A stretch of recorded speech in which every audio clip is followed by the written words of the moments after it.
ایک شیطان کی طاقت ہے جس کا کام گمراہ کرنا ہے، اس کے مقابلے میں انبیاء کا پاکیزہ سلسلہ ہے جن کا کام ہدایت پھیلانا ہے۔ یہ دونوں میدان عمل میں ہیں، جس کی دعوت چلے گی اس کی بات چل جائے گی۔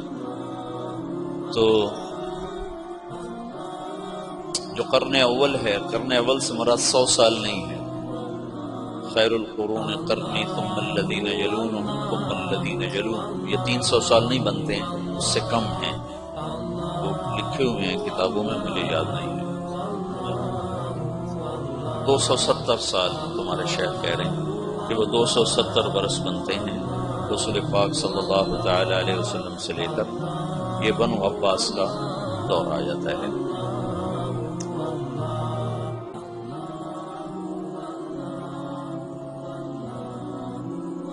اللہ چاہتے تو ایسی فضائی نہ بنتی، لیکن امتحان ہے نا، لِيَبْلُوَكُمْ أَيُّكُمْ أَحْسَنُ عَمَلًا۔ قرن اول میں آپس میں توڑ پھوڑ بھی ہوئی ہے، لیکن رنگ دعوت ہی کا غالب ہے۔ یہ جو عقبہ بن نافع رضی اللہ تعالی عنہ نے وہ الجزائر کا مغرب کا سمندر جا کر گھوڑے ڈال دیے اور پھر وہاں سے واپس ہوئے اور بسکرہ میں شہید ہوئے، یہ یزید کا زمانہ ہے۔ اس وقت یزید بن معاویہ رضی اللہ تعالی عنہ، یزید اس وقت حکمران تھا، وہ فاسق ہے اور اس کے دور حکومت میں اسلامی تاریخ کا سب سے مظلومانہ واقعہ پیش آیا ہے، لیکن باہر کی فضا میں دعوت چل رہی ہے اور ایک اجتماعی سوچ دعوت ہی کی ہے۔ آپس کی لڑائیاں اللہ کی حکمت بالغہ تھیں، انہیں روکا نہیں جا سکتا تھا۔ کل میں نے جمل کا بتایا، صفین کی جنگ ہوئی، اس میں 70,000 آدمی، ان دونوں جنگوں میں 70,000 آدمی شہید ہوئے،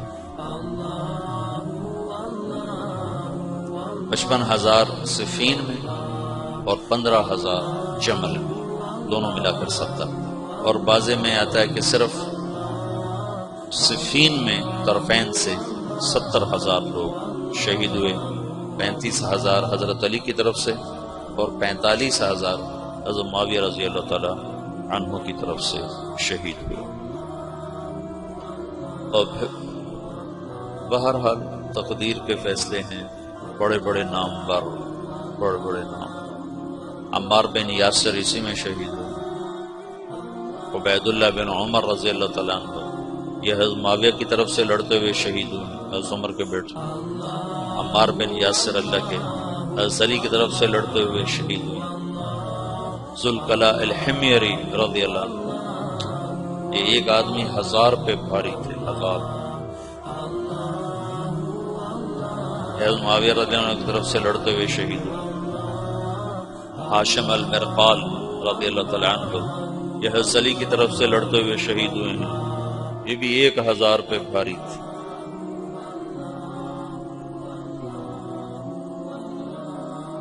پھر حضرت حسین رضی اللہ تعالیٰ عنہ کا حسن رضی اللہ تعالیٰ عنہ نے خلافت حضرت معاویہ کے حق میں دستبردار ہو۔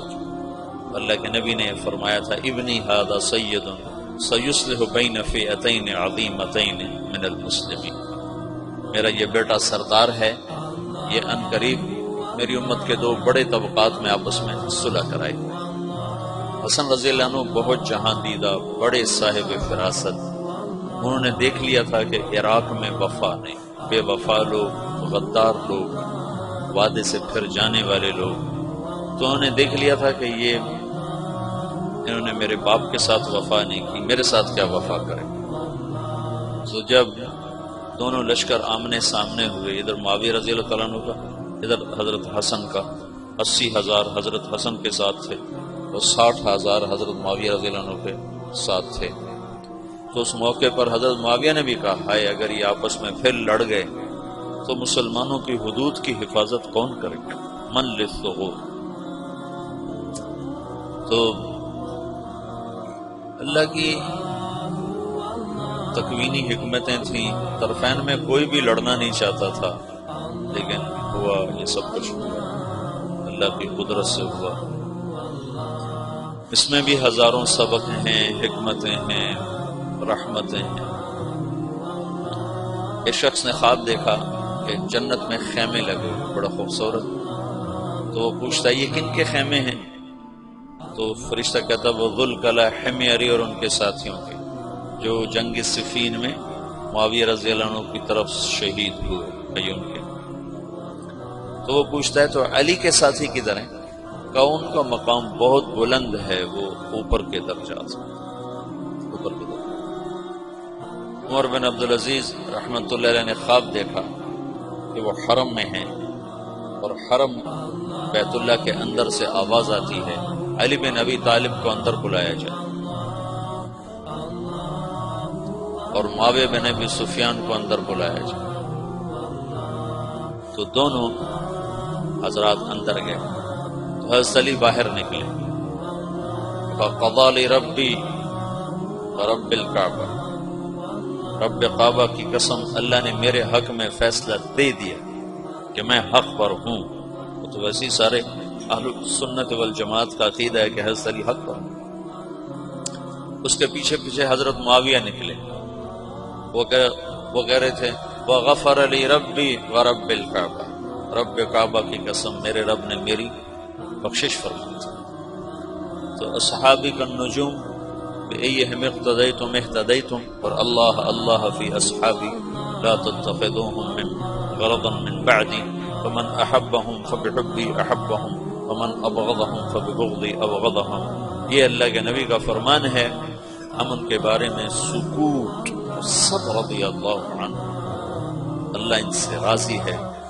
تمام صحابہ کے بارے میں ایک آیت ہے، قول فیصل ہے، قول فیصل ہے، وَكُلًّا وَعَدَ اللَّهُ الْحُسْنَى، وَكُلًّا وَعَدَ اللَّهُ الْحُسْنَى، میرا وعدہ ہے میرے نبی کہ تیرے تمام صحابہ کے لیے حسنہ ہو گئی، تیرے تمام صحابہ کے لیے حسنہ۔